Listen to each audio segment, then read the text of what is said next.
They call me the Null. In a world where your worth is measured by the size of your wolf and the ferocity of your growl, I am a glitch in the system. I have no wolf. I have no scent. To my pack, I am a breathing mistake. A scholar who hides in dusty ruins because he's too weak to survive the moonlight. But they're wrong. I didn't lose my wolf.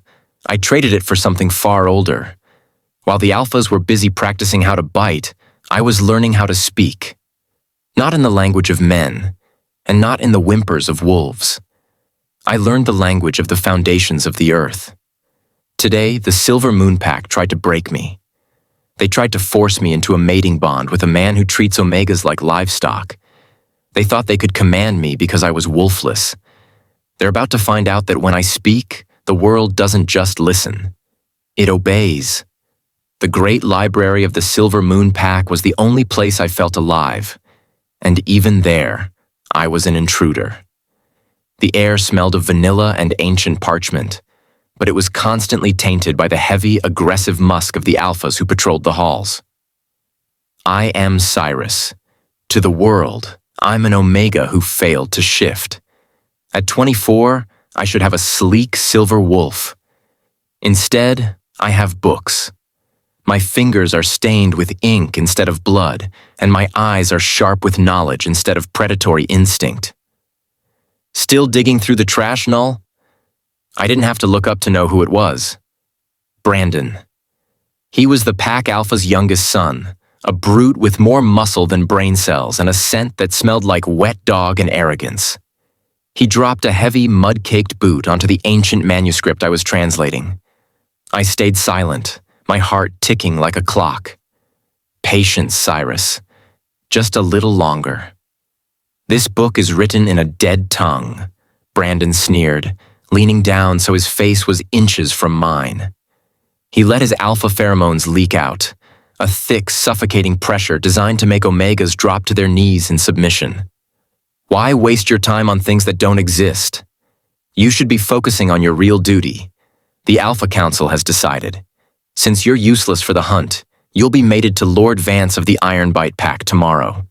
He needs someone to clean his boots and produce a few runts. I felt a cold shiver run down my spine, but it wasn't fear. It was a cold, crystalline rage. Lord Vance was a known sadist. Sending me to him was a death sentence draped in a marriage contract. I am a scholar of the high tongue, I said, my voice quiet but steady. I am not a broodmare. Brandon laughed, a harsh, jagged sound. You're a wolfless freak. You don't get to choose what you are. Tomorrow you'll be claimed. And if you fight it, we'll break your legs so you can't run. An Omega's only job is to obey an Alpha's command. That's the law of nature. He ground his boot into the manuscript, tearing the 1,000-year-old paper. Something inside me snapped. It wasn't a wolf breaking free. It was a dam bursting. For years, I had studied the Dragon Speaker texts, ancient scrolls that spoke of a power that existed before the first human ever shifted into a wolf. They called it the Ancient Voice. I had practiced it in the deep woods, whispering to the trees and watching them bow. I had never used it on a person. Get your foot off my book, I whispered. Or what? Brandon barked, his eyes flashing red.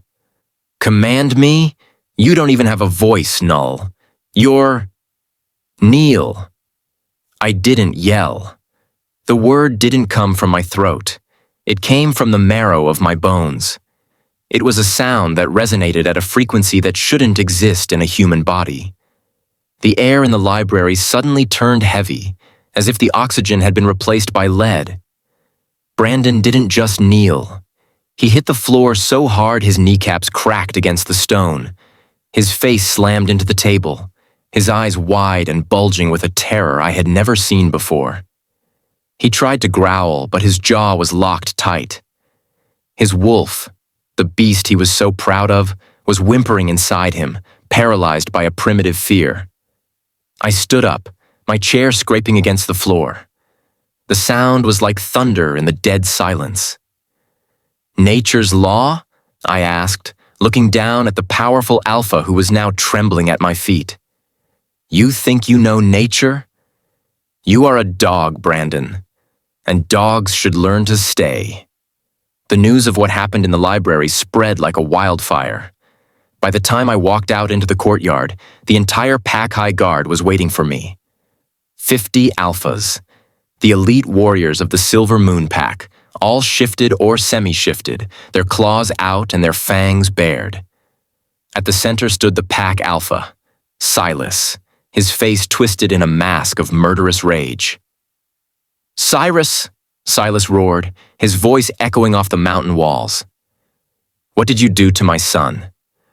What dark magic are you practicing, you wolfless abomination?" I stopped in the center of the courtyard. I felt small. I was one man in a tunic, surrounded by monsters that could tear me apart in seconds. But the air around me was humming. I could feel the ley lines of the earth beneath my boots. I could feel the vibrations of their heartbeats, their breath, their very souls. "I did nothing but give an order," I said. My voice was calm, which seemed to infuriate them even more. "You used a witch's trick," Cyrus screamed. "Kill him. Rip the tongue from his head." The 50 alphas lunged. It was a wall of fur, muscle, and teeth, a literal tide of death coming for me from every direction. I closed my eyes. I took a deep breath, pulling the energy from the ground up through my spine. I opened my mouth, and this time, I didn't hold back. "Halt." The word hit the courtyard like a physical shockwave. The stone floor cracked. The windows of the pack house shattered into a million pieces. The 50 alphas didn't just stop. They were frozen in midair for a fraction of a second before gravity slammed them down. It was as if an invisible hand had reached down from the sky and crushed them into the dirt. 50 of the most powerful warriors in the territory were pinned to the ground, gasping for air, their bodies refusing to move. They weren't just being physically held. Their minds were being bypassed. My voice had overridden their nervous systems. Cyrus was on his stomach, his face pressed into the mud, his fingers clawing uselessly at the earth. "What are you?" he wheezed, the words barely audible. "I am the one you tried to sell," I said, walking slowly through the field of fallen alphas. I felt a strange, detached coldness. "I am the scholar you mocked, and from this day forward, you will never tell me what I am again." The silence that followed was terrifying. The only sound was the heavy breathing of 50 broken warriors and the distant ringing of my own ears. Then the sky changed. The clouds above the valley didn't just drift. They swirled, pulled by a massive gravitational force. A dark shadow began to descend from the peaks. A fleet of black, sleek airships bearing the crest of the obsidian throne. My heart skipped a beat. King Alaric. He was the cursed king, the most powerful psychic alpha in the world. They said he didn't even need to speak to kill. His mind was a weapon that could melt brains and shatter wills. He was the reason the global war had ended. He had simply walked into the enemy's capital and turned their generals into mindless husks. He was also a seeker. He hunted for anomalies. And I had just set off a psychic flare that could be seen from space. One of the smaller ships descended, landing with a soft hiss in the middle of the ruined courtyard. The ramp lowered, and a squad of silent sentinels stepped out. Warriors who had had their ears removed so they couldn't be affected by sound-based powers. Then he stepped out. Alaric was taller than any man I had ever seen. He was dressed in high-collared black silk and silver armor, his movements fluid and predatory. But it was his eyes that stopped my breath. They weren't yellow or red like a normal alpha's. They were a deep, swirling violet, glowing with a terrifying psychic light. He looked at the 50 alphas pinned to the ground. He looked at the cracked stone and the shattered glass. Finally, he looked at me. I felt it immediately. A probe. A sharp, invisible needle trying to enter my mind. I didn't even think. I just tightened my mental focus. Out! The word was a whisper, but it carried the weight of a mountain. Alaric flinched. His head snapped back as if I had struck him. A thin trickle of blood ran from his nose, and his violet eyes widened in genuine shock. No one had ever pushed him out of their head before. No one could. The silent sentinels immediately raised their weapons, but Alaric held up a hand. He wiped the blood from his lip with a black-gloved finger, a slow, dangerous smile spreading across his face. "So," Alaric said, his voice echoing directly in my mind, skipping my ears entirely. "The rumors were true. There is a dragon speaker left in this world." I stood my ground, though my knees were beginning to shake from the exhaustion of using the voice. "I am not a wolf of your kingdom, King Alaric. You have no jurisdiction here." Alaric laughed, and the sound was like the clicking of 1,000 locks. He walked toward me, stepping over the body of Alpha Silas as if he were a piece of roadkill. "Jurisdiction?" Alaric asked. "I am the king of the mind. Everything that thinks belongs to me. But you don't just think. You command the fabric of reality." He stopped 3 feet away from me. The pressure coming off him was immense. It wasn't the alpha musk of the Silver Moon brutes. It was a cold, cosmic void. It felt like standing on the edge of a black hole. "You're wolfless," Alaric noted, his eyes scanning me with an intensity that felt like a physical touch. "They treated you like garbage because you didn't have a beast. They didn't realize you were the master of the beast." "Get to the point, King," I said, my voice rasping. "The point is," Alaric said, leaning in, his scent of ozone and ancient rain filling my senses. "I have spent 30 years looking for someone who could survive a conversation with me without their brain turning to mush. I have spent my life as a god among insects." He reached out, his fingers hovering just inches from my throat. "I don't want your pack, Cyrus. I want you. I want the voice that can make alphas kneel. I want the only mind on this planet that is loud enough to drown out my own." I looked into those violet eyes and felt a pull I couldn't explain. It wasn't the submission of an omega to an alpha. It was something else. A recognition. 2 monsters finding each other in the dark. "And if I refuse?" I asked. Alaric's smile sharpened.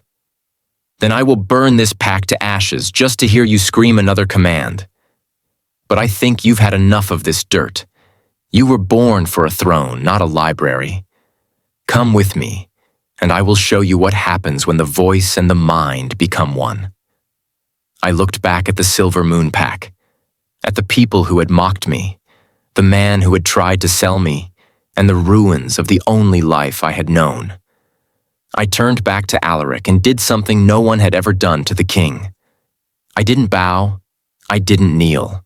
I reached out and grabbed him by the collar of his expensive silk tunic, pulling him down to my level. "If I go with you," I whispered, my voice vibrating with power, "you don't command me. You don't own me. We are equals, or I will use my last breath to tear your kingdom down." Alaric's eyes flared with a violent, beautiful light. He didn't look offended. He looked obsessed. "I wouldn't have it any other way," he whispered back.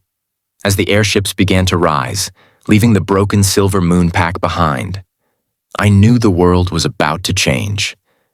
The age of the wolf was over. The age of the voice had begun. The world looks different when you're looking down on it from a throne of clouds. As King Alaric's airship, a leviathan of black steel and violet energy, rose above the jagged peaks of my former home, I stood at the observation deck, my hands gripping the cold railing. Below me, the Silver Moon Pack house looked like a child's toy discarded in the mud. The 50 alphas I had brought to their knees were nothing but tiny, dark specks, probably still struggling to regain control over their own limbs. I expected to feel a sense of triumph. I expected to feel the weight of my victory. But instead, there was only a hollow, buzzing vibration in the back of my skull. Using the ancient voice wasn't like shifting. It didn't use muscles. It used the soul. It felt as if I'd reached into the center of my own being and pulled out a handful of white-hot wire.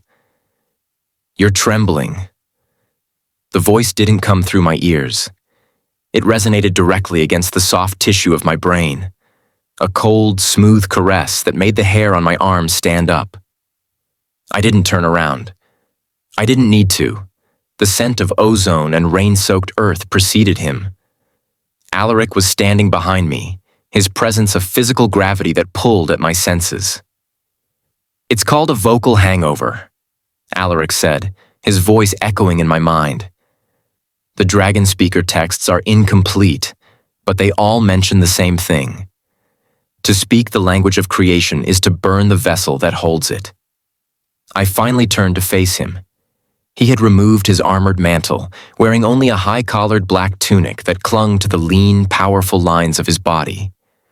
His violet eyes were dim now, flickering like dying embers, but the intensity in them hadn't faded. "You speak as if you've seen this before," I said, my voice still a rasping shadow of its usual self. "But you said I was the last one." "The last living one," Alaric corrected. He stepped closer, his height forcing me to tilt my head back. "My ancestors spent centuries hunting your kind. They feared the voice because it was the only thing that could bypass a psychic's shield. We can control thoughts, Cyrus. We can rewrite memories. But the voice controls the atoms themselves. You don't ask the mind to obey. You tell the universe to change." He reached out, his gloved hand hovering near my face. I didn't flinch. I watched him. He traced the line of my jaw without actually touching me, his psychic aura humming against my skin like 1,000 tiny needles. "They called you an Omega," he whispered, a dark amusement coloring his mental tone. "A Null. They saw a wolf that wouldn't come out and thought you were broken. They didn't realize the wolf was simply too terrified to share a body with a dragon." "I don't feel like a dragon," I admitted, the exhaustion finally starting to seep into my bones. "I feel like a man who just set his own blood on fire." Alaric's eyes flared. "Good. That fire is what will keep you alive in the obsidian spire. My court is not like your pack of barking dogs, Cyrus. They are vipers. They have been waiting for me to show a moment of weakness for 20 years. And bringing an Omega scholar back as my equal? That is the biggest target I could have ever painted on your back." The capital of the Obsidian Throne was not a city. It was a monument to order. Built entirely from dark, volcanic stone and illuminated by floating violet lanterns, it sat in the center of a vast, dead plain. There were no trees here, no green things, just iron, stone, and the terrifying efficiency of a kingdom ruled by a man who could hear his subjects' thoughts. As we dismounted the airship, I was met with a wall of silence. Thousands of people, alphas, betas, and omegas, stood in the streets, their heads bowed. They didn't cheer. They didn't whisper. They stood in a perfect, eerie stillness that made my skin crawl. "They're afraid of you," I whispered, my voice finally beginning to return. "They are disciplined," Alaric replied aloud this time. His voice was beautiful, rich and melodic, but it lacked the warmth of a living thing. "Fear is a messy emotion. It leads to rebellion. I prefer harmony." We walked toward the Great Spire, a tower that pierced the clouds like a needle of black glass. At the entrance, 6 high alphas waited. These were Alaric's generals, his council of shadows. They were the most powerful wolves in the kingdom, men and women who had conquered entire continents in Alaric's name. As we approached, their eyes immediately locked onto me. I felt their judgment like a physical weight. I was wearing Alaric's spare cloak, but beneath it, I was still the same wolfless scholar in a dusty tunic. My scent, or lack thereof, was a provocation to them. In their world, if you didn't smell like a predator, you were prey. "Sire," the tallest of them said, a woman with a scar running across her throat. General Vane. The borders are secure. The Southern Coalition has retreated. But we were led to believe you were investigating a massive energy surge in the north. We did not expect you to return with a guest. She said the word guest the way someone would describe a piece of filth stuck to their boot. Cyrus is not a guest, Alaric said, his voice dropping into that dangerous low register that made the air vibrate. He is my counterpart. He will be housed in the royal wing. He has full access to the archives, the council chambers, and the throne. A ripple of shock went through the generals. Vane's eyes flashed a predatory red. Your Majesty, with respect, the boy has no wolf. He has no rank. To place an unranked Omega in the royal wing is an insult to the bloodlines that built this city. Alaric didn't answer with words. He simply turned his gaze toward Vane. The general suddenly gasped, her hands flying to her head. She collapsed to one knee, her face contorting in agony as Alaric's psychic power tore through her mental defenses. It lasted only 3 seconds, but when he released her, she was shaking, her eyes bloodshot. Rank is a concept for those who cannot defend themselves, Alaric said calmly. Cyrus defended himself against 50 alphas of the Silver Moon Pack. He made them crawl in their own filth with a single word. If any of you believe your bloodline makes you superior to him, I invite you to test him. He looked at me, a silent challenge in his eyes. He wasn't just defending me. He was setting the stage. He wanted to see if I would take the opening. I stepped forward, moving past Alaric. I looked at General Vane, who was still gasping on the floor. I didn't feel the need to use the voice. Not yet. I had spent years studying the psychology of alphas. I knew their weaknesses better than they did. You think my lack of a wolf is a weakness, General, I said, my voice cold and precise. But a wolf is just an animal. It's driven by hunger, by instinct, by the moon. I am driven by the word. Your wolf is a slave to your biology. My power is a slave only to my will. I leaned down, looking her in the eye. The next time you refer to me as a guest or a boy, I won't wait for the king to punish you. I will use the voice to tell your heart to stop beating. And because the universe obeys me, it will. Vane flinched. The other generals shifted uncomfortably, their bravado flickering. They looked at Alaric, expecting him to be offended by my arrogance. Instead, the king was looking at me with an expression that bordered on hunger. Obsidian and ancient books. It was a palace within a palace, and for the first time in my life, I was surrounded by luxury. There was a bath carved from a single piece of amethyst, bed sheets made of moon spider silk, and a balcony that overlooked the entire city. But it was a cage. I knew that. I spent the first 3 days in the archives. Alaric had kept his promise. I had access to everything. I found scrolls that had been lost for 3,000 years. I found maps of the old world before the Great Shift, when dragons ruled the skies and humans were their speakers.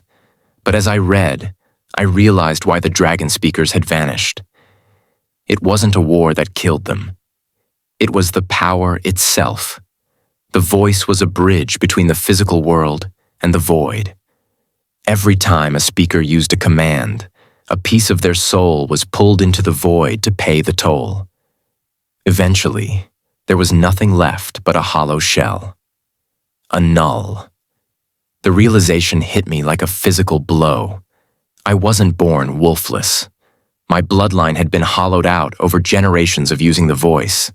And I was the last one because I was the only one whose soul was still dense enough to ignite the spark. You've stopped eating. Alaric was standing in the doorway of the archives. He moved so silently it was impossible to hear him. I've been reading, I said, not looking up from the scroll. Why didn't you tell me the cost?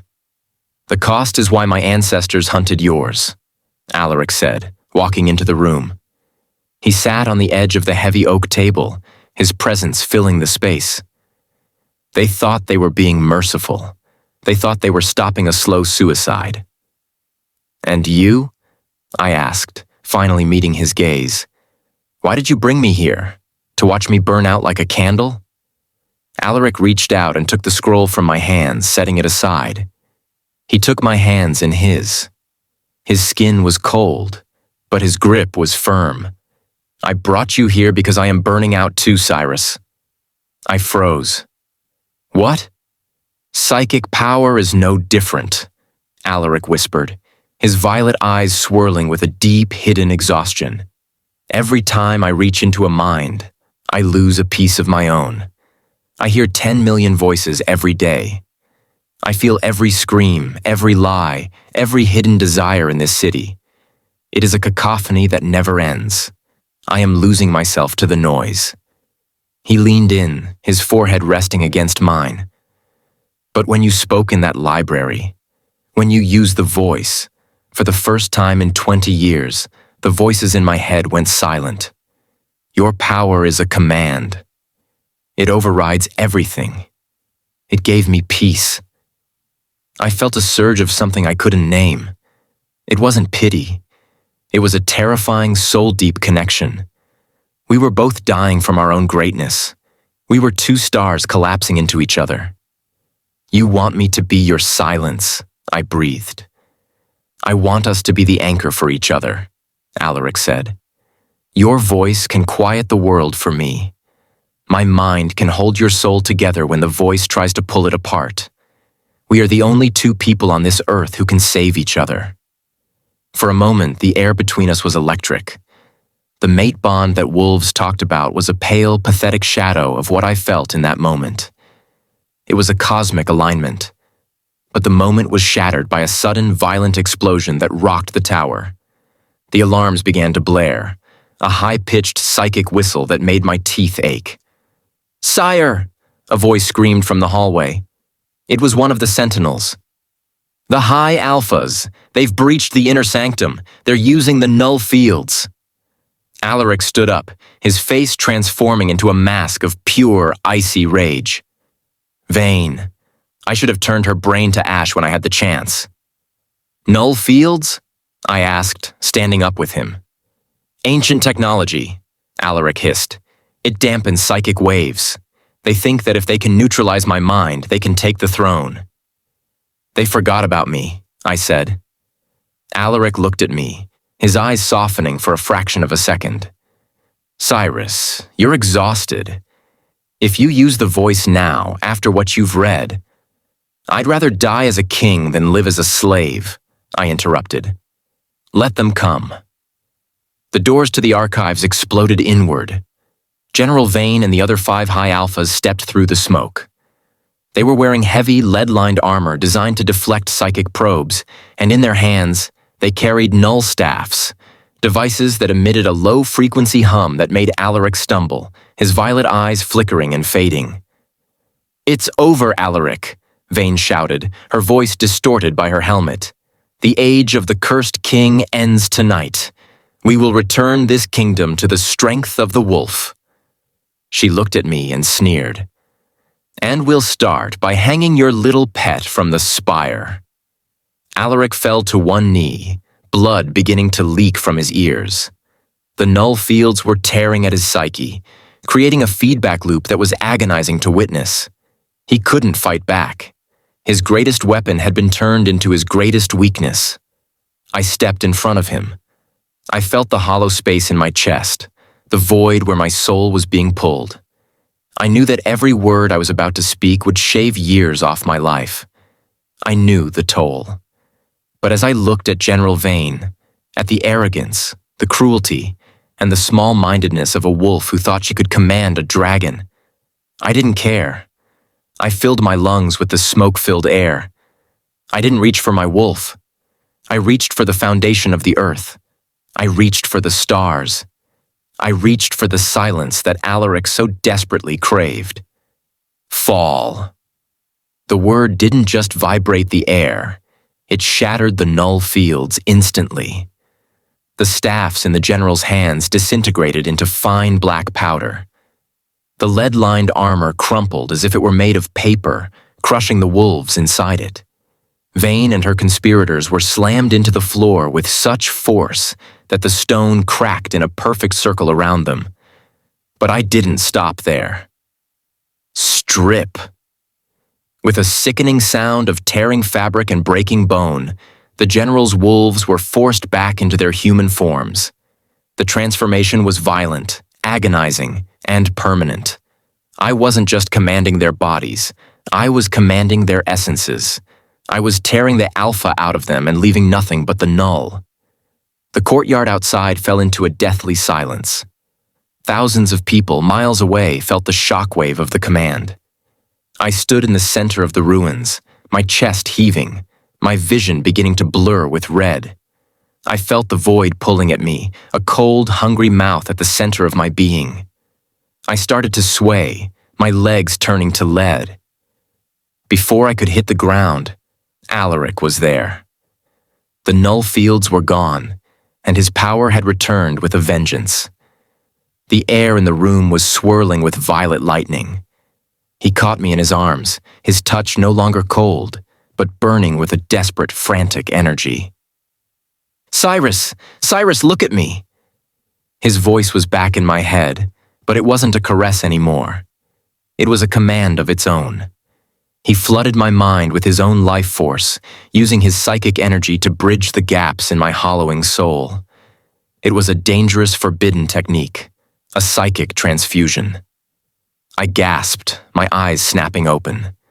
I saw Alaric's face, pale, terrified, and more beautiful than I had ever seen it.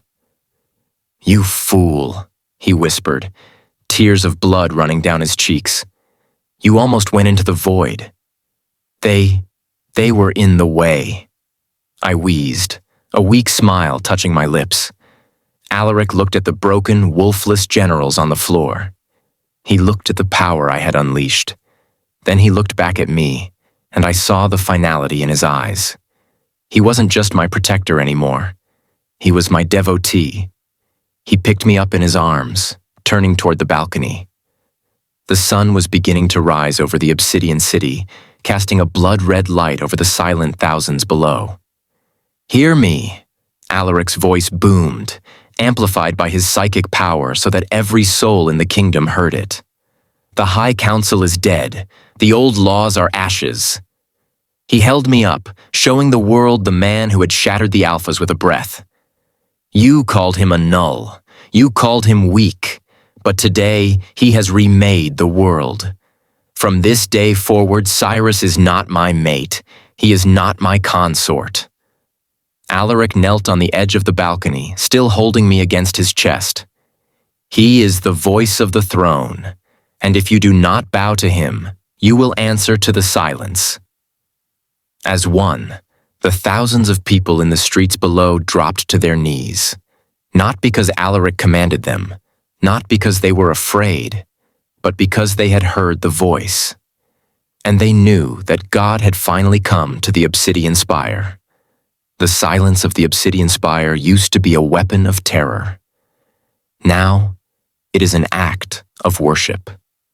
It has been 3 weeks since I stripped the High Alphas of their wolves. 3 weeks since I stood on the balcony and felt the life force of King Alaric pouring into my empty veins. The city below is transformed. The people move with a quiet, frantic reverence, clearing their eyes whenever I pass. They don't see an Omega scholar anymore. They see a living disaster draped in royal silk. But inside, I am a crumbling temple. Every morning I wake up and check my hands. I'm looking for the graying of my skin, the sign that the hollowing is progressing. Every time I used a command, I felt a piece of my history, a memory of my mother's face, the smell of the old library, the sound of my own childhood laughter, simply vanish. It's the price of the voice. I am trading my past for a future where no one can ever hurt me again. You're thinking about the void again. Alaric was sitting at his desk, his fingers pressed against his temples. He didn't look up, but his mind brushed against mine like a warm, violet flame. Ever since the battle in the archives, our minds have been tethered. I can feel his exhaustion. He can feel my hunger for the silence. I'm thinking about the cost, I said, my voice now rich and steady, vibrating with a power I no longer have to struggle to find. I am the voice of the throne, Alaric. But what happens when the voice has nothing left to say? What happens when there's no more Cyrus left to pay the toll? Alaric stood up. He moved across the room in that fluid, predatory way of his, stopping only when he was inches from me. He reached out and took my face in both hands. The psychic connection between us flared, a surge of energy that felt like a physical heartbeat. "I told you," he whispered, his violet eyes burning with an intensity that made the room grow cold. "I am your anchor. My mind is a reservoir of 1,000 years of history. If the void takes a memory from you, I will give you one of mine. We are no longer two separate beings, Cyrus. We are a closed loop." He leaned in, his lips hovering just a breath away from mine. The world thinks we are a king and his consort. They don't realize we are a parasite and its host, keeping each other from collapsing into the dark. Our moment was shattered by a sudden, jarring psychic scream. It wasn't a sound, but a jagged mental intrusion that made Alaric flinch and snarl, his violet eyes flashing. "Sire!" The doors to the throne room burst open. It was a messenger, but not one of ours. He was dressed in the tatters of the Southern Coalition's high uniform, but his skin was a sickly, translucent gray. His eyes were missing, replaced by smooth, scarred skin. "The Maw," the messenger croaked, his voice sounding like dry leaves skittering over stone. "The Maw has opened." Alaric stepped in front of me, his psychic aura expanding like a protective shield. "Who sent you? Speak, or I will peel your mind apart layer by layer." The messenger laughed, a horrific, rattling sound. "You cannot read what isn't there, Cursed King. We are the Hallowed. We are the ones who were left behind when the dragons died. And we have come for the voice." Before Alaric could react, the messenger's body began to vibrate. Not with muscles, but with a sound. A low-frequency hum that bypassed the ears and hit the soul. It was a counter-frequency, an anti-voice. I felt it like a physical blow. The void in my chest roared, trying to pull me toward the messenger. It was as if he were a magnet for my very existence. "Cease!" I spoke the word with everything I had. The messenger didn't just stop. He disintegrated into a cloud of gray ash. But the vibration didn't stop. It hung in the air, a lingering poison that made Alaric drop to his knees, clutching his head. "Alaric!" I scrambled to him, wrapping my arms around his shoulders. "Cyrus, get out." His voice echoed in my head, distorted and weak. "They are neutralizing the psychic plane. It's a dead zone. I can't protect you." "I don't need protection," I hissed, looking at the ash on the floor. The Maw wasn't a person. It was an ancient cult of survivors from the era of the dragon speakers. They were the ones who had perfected the art of hunting my kind. They didn't have wolves. They didn't have minds. They were empty vessels, designed to absorb the voice until the speaker was nothing but dust. And they were coming for the obsidian spire. By noon, the horizon was no longer black volcanic stone. It was a sea of gray. The Maw's army didn't march. They drifted. Thousands of sightless, hollowed warriors approached the city walls. They didn't carry swords. They carried resonance bells, massive tuning fork-like structures that hummed with that same deadly, soul-eating frequency. The city's defenses were useless. Alaric's psychic legions were collapsing. Every time one of his warriors tried to project their mind, the resonance shattered their consciousness. The obsidian spire, the fortress that had never fallen, was being dismantled by a sound. "They want me," I said, standing on the battlements next to Alaric. He looked terrible, His violet eyes were dim, and blood was leaking from his nose. The resonance was a direct attack on his psychic nature. He was a creature of high-frequency mind power. The low-frequency maw was his literal poison. "I won't let them have you," Alaric growled, his hand gripping the stone railing so hard it cracked. "I will burn this entire city to the ground before I let them touch you." "If you burn the city, they win," I said, looking out at the gray tide. "They are here to feed. My voice is the only thing that can satisfy them, and it's the only thing that can destroy them. But I can't do it alone, not against this many." I turned to him, taking his hand. "Alaric, I need you to do something impossible. I need you to open your mind completely to me. No shields, no barriers. I need to use your psychic energy as a conductor. I need to turn the entire city into a megaphone for the voice." Alaric's eyes widened. "Cyrus, if I do that, if we bridge that deeply, our souls will fuse. There will be no you and me anymore. We will be a single entity. If one of us dies, the other vanishes." "Then we live or die as one," I said. "Are you afraid, King?" Alaric looked at me, and for the first time I saw a flicker of something human behind the violet light. Not a king, not a monster, but a man who was terrified of being alone again. "I've been waiting for someone to be brave enough to ask," he whispered. We stood at the very peak of the spire, the wind whipping our hair. The gray army was at the gates. The sound of the resonance bells was a physical weight now, cracking the glass of the palace windows, making the stones of the tower groan in agony. Alaric stood behind me, his arms wrapped around my waist, his forehead pressed against the back of my neck. "Open," he commanded mentally. I felt it. It was like a sun exploding inside my skull. Alaric's mind, 10,000 years of history, millions of voices, the cold beauty of the cosmos flooded into me. I saw the birth of the first wolf. I saw the fall of the last dragon. I felt his love for me, a violent, possessive, and sacrificial fire that burned away every doubt I had. And in return, I gave him my voice. Our energies spiraled together, violet psychic light intertwining with the invisible tectonic power of the dragon speaker. We weren't a man and a king anymore. We were a storm. I looked out at the thousands of gray warriors below. I opened my mouth, but I didn't speak with my vocal cords. I spoke with the combined soul of the obsidian throne. Dissonance. The word didn't travel through the air. It traveled through the psychic plane Alaric had laid out for me. It hit every single one of the hollowed warriors at once. The resonance bells didn't just stop. They shattered. The gray warriors, who had spent centuries being empty, were suddenly filled with more power than they could contain. They began to glow with a violet light, their translucent skin tearing as the voice vibrated through their very atoms. But the maw wasn't finished. From the back of the army, a figure rose.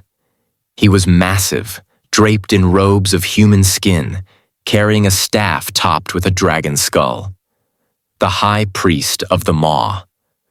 "The voice is ours," he roared, and his voice was a vacuum. He began to suck the energy back in, drawing the power I had unleashed into his staff. He was a black hole, and he was pulling at the bridge between Alaric and me. I felt Alaric scream in my head. He was being drained. His life force, his memories, his very essence was being pulled toward the priest. "Cyrus, stop. It's too much. He's taking me." "No," I hissed. "He's not taking anything." I realized then that I had been using the voice all wrong. I had been using it to command others. I needed to use it to command us. I reached back, grabbing Alaric's hands, pulling him even closer until there was no space between our bodies. I focused on the hollow in my chest, the void that had been eating my soul. I stopped trying to fill it. I opened it wide. "Consume." The command wasn't directed at the priest. It was directed at the void within myself. Suddenly, the flow reversed. I became the black hole. I began to pull the energy back from the priest, but I didn't stop there. I pulled the essence of the Grey Army. I pulled the resonance of the bells. I pulled everything that was empty and hollow into the void of my own soul. It was agony. It felt like my skin was being turned inside out.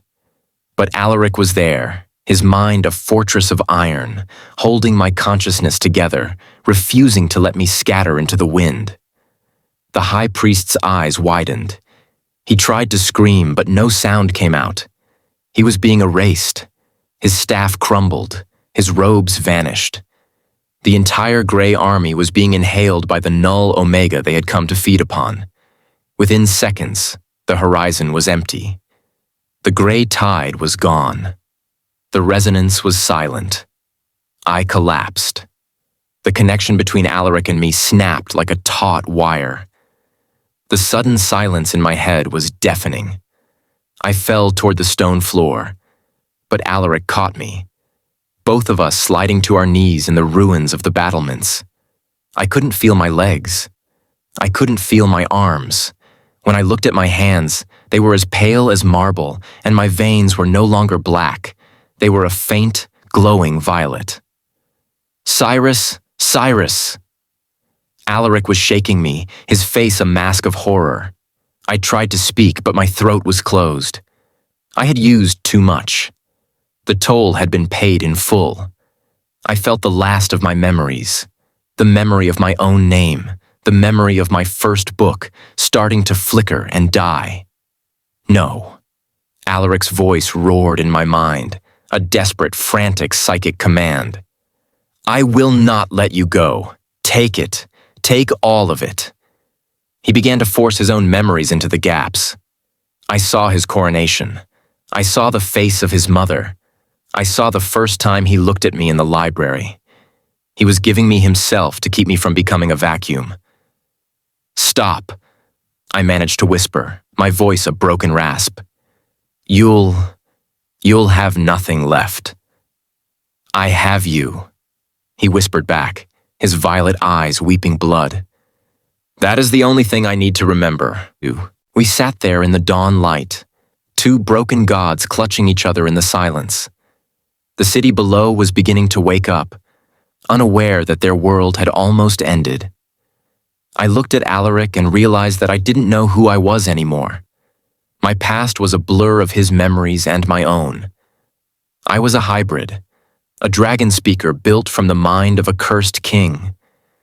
But as he leaned down and finally pressed his lips to mine, a new memory formed, one that didn't belong to the past. It was the taste of ozone, the feeling of safety, and the realization that the voice didn't have to be a tragedy. It could be a song.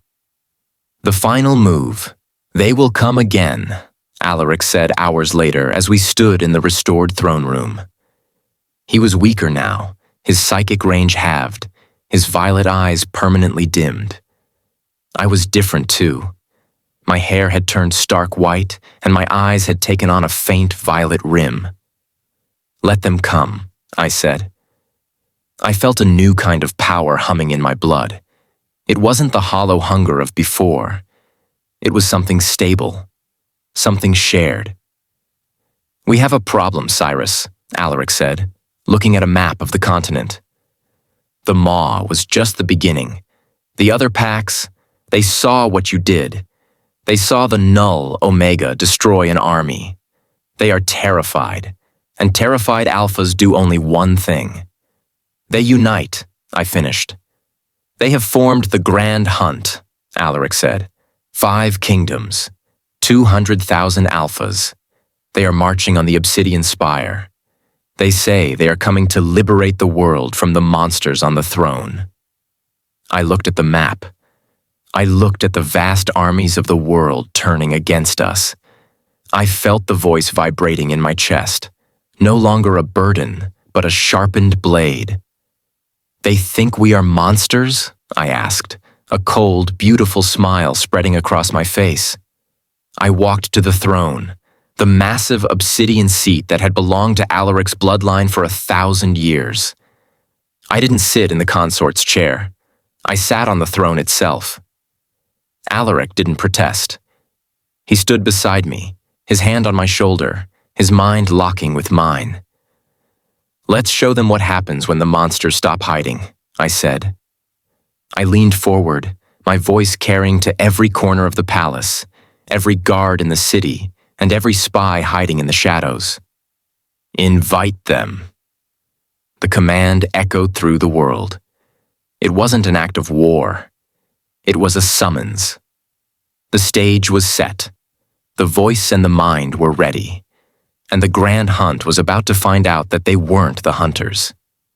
They were the tribute. The arrival of the grand hunt. The sky above the obsidian spire was no longer violet. It was choked with the dust of 10,000 marching boots and the suffocating, oily scent of alpha aggression. The grand hunt had arrived. From the balcony of the throne room, I watched the horizon. 5 kings, each leading their elite legions, had encircled the city. Their banners, wolves of gold, iron, and blood, snapped in the wind. They had come to purify the world. They had come to kill the abomination and the traitor king. "They look so small from up here," I said, my voice barely more than a whisper, yet it vibrated the glass of the window. Alaric stood behind me, his hands resting on my shoulders. His touch was no longer cold. It was a constant, pulsing stream of psychic warmth. We were no longer 2 people. We were a binary star system. I could feel his heartbeat in my own chest. I could see the tactical formations of the enemy through his psychic eyes, mapped out in glowing lines of intent and malice.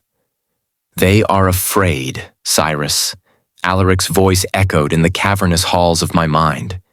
"They have brought every silver blade and every anti-magic charm they could find. They think this is a war of steel." "Let them think that," I said, leaning back into his embrace. "It's time to show them that the wolf was only a guest in this world, and their stay is over." The parley of fools. I didn't wait for them to breach the gates. I didn't send out an army to meet them. I walked out of the spire alone. I wore no armor, no crown, and no weapons. I was dressed in a simple white robe that flowed around me like smoke. My hair, now as white as a dead star, was loose. My eyes, rimmed with the violet fire of Alaric's soul, scanned the sea of alphas as the gates of the city groaned open. The army stopped. A ripple of confusion went through the ranks. They had expected legions of silent sentinels. They had expected psychic lightning. They didn't expect a single, wolfless Omega walking calmly into the center of their killing field. "Stop!" a voice roared. 5 men on horseback rode forward. At the center was Lord Vance of the Ironbite Pack, the man the Silver Moon Alphas had tried to sell me to. He was a mountain of a man, scarred and bloated with pride, his alpha aura so thick it felt like a physical sludge. "Cyrus," Vance sneered, his horse dancing nervously as it approached me. The animal had more sense than the man. It could smell the void in me. "I see the Cursed King has turned you into quite the little pet. You've traded your books for silk, but you still smell like a Null." I looked at him, and for the first time in my life, I felt no anger. I felt only a profound, distant pity. "Lord Vance," I said. My voice wasn't loud, but it silenced the restless murmurs of the 10,000 soldiers behind him. "You've come a long way to claim a bride who doesn't exist." "I've come to claim your head," Vance roared, drawing a massive silver claymore. "And the head of your puppet king. The Council of Kings has declared you a blight on the bloodlines. You have used forbidden arts to humiliate alphas. You have subverted the natural order." The other 4 kings nodded, their faces masks of righteous fury. "The natural order," I repeated, a small smile playing on my lips. "You mean the order where the strong devour the weak? The order where a wolf's growl is the only law? That isn't nature, Vance. That's just a cage you built for yourselves." "Enough!" Another king shouted, his hand gripping his sword. "Where is Alaric? Is he hiding behind your skirts? Does he not have the courage to face the hunt?" "Alaric is exactly where he needs to be," I said. "I am here," Alaric's voice boomed. "Not in my head, but in the minds of every single soldier in the valley." The horses reared. Men fell to their knees, clutching their heads as the king of the Obsidian Spire unleashed a psychic wave of such pure, unfiltered power that the very air began to glow. Alaric stepped out from the shadows of the gate, his violet eyes blinding. But he didn't attack. He walked over to me and stood at my side, his hand interlaced with mine. "You speak of the hunt," Alaric said, his voice a psychic thunder. "But you are not the hunters. You are the livestock that has forgotten its place." "Kill them!" Vance screamed, his face purple with rage. "Kill them both, now!" The song of the end, the grand hunt, charged. 10,000 alphas, driven by the biological compulsion to destroy anything that threatened their dominance, surged forward. It was a wave of steel and fur, a tidal wave of violence that should have crushed us in a heartbeat. Alaric looked at me. "Are you ready?" "I have been ready since the first day they called me a Null," I replied. I closed my eyes. I didn't reach for the voice to make them kneel. I didn't reach for it to kill. I reached for the core of the world. I reached for the ancient, sleeping essence of the dragons that had once shared their souls with humanity. I felt Alaric's mind wrap around mine, magnifying my power 1,000-fold. We were a lens, and the voice was the sun. I opened my mouth and I didn't speak a word. I sang a note. It was a sound that had not been heard on this earth for 10 millennia. It was the frequency of the stars. It was the vibration of the soul before it is born into a body. Awaken! The command didn't hit their bodies. It hit their wolves. The 10,000 alphas froze mid-charge. But they didn't fall. They began to scream, not in pain, but in terror. Inside each of them, the beast they had used to justify their cruelty, the wolf that gave them their rank and their power, was being unmade. I wasn't stripping them of their power this time. I was evolving it. I watched as Lord Vance fell from his horse. His body began to shift, but not into a wolf. His skin glowed with a pale, translucent light. The aggression, the territorial hunger, the biological drive to dominate, it was being burned away by the voice. What are you doing to us?" Vance wheezed, his claymore falling from his limp fingers. "I am freeing you," I said, my voice resonating through every soul in the valley. "The wolf was a parasite. It made you strong, but it made you monsters. I am taking back the gift. I am making you human again." One by one, the 10,000 soldiers stopped being alphas. The command in their blood vanished. The hierarchy that had ruled the world for centuries, Alpha, Beta, Omega, dissolved in the wake of the voice. They stood in the mud, thousands of men and women looking at their hands in confusion. The scent of power was gone. The valley smelled of nothing but the earth and the rain. The 5 kings were the last to change. They fought it the hardest, their pride clinging to the beast within. But the voice was absolute. I watched as the red fire in Vance's eyes died out, replaced by a hollow human gray. He looked at me, and for the first time, he didn't see an Omega. He saw a man, and he was terrified. The throne of the new world. The silence that followed was the most beautiful thing I had ever heard. The grand hunt was over. There were no more alphas to lead, and no more Omegas to follow. There was only a broken, humbled mass of people who had forgotten how to live without a beast to tell them what to do. Alaric and I stood on the hill, looking down at the ruins of the old world. "It's done," Alaric said aloud. His violet eyes were still bright, but the jagged, cruel edge of his power had softened. He was no longer a king of shadows. He was something else entirely. "The world will hate us," I said, leaning my head against his shoulder. "They will call us the Great Erasers. They will tell stories of the day the voice stole their strength." "Let them," Alaric said, pulling me closer. "They have their lives. They have their choices. For the first time in history, they are responsible for their own souls." We turned back toward the obsidian spire. It was no longer a fortress. It was a lighthouse. In the weeks that followed, the borders of the kingdoms collapsed. Without the alpha instinct to conquer, the wars simply stopped. People began to travel. They began to learn. The libraries I had loved so much were suddenly filled with former warriors, men like Vance who were trying to find a purpose in a world where they couldn't just take what they wanted. I remained the voice. Alaric remained the mind. We sat on the throne together, but we didn't issue commands. We listened. We held the balance. When the hollowing tried to take a piece of me, Alaric was there to fill the gap.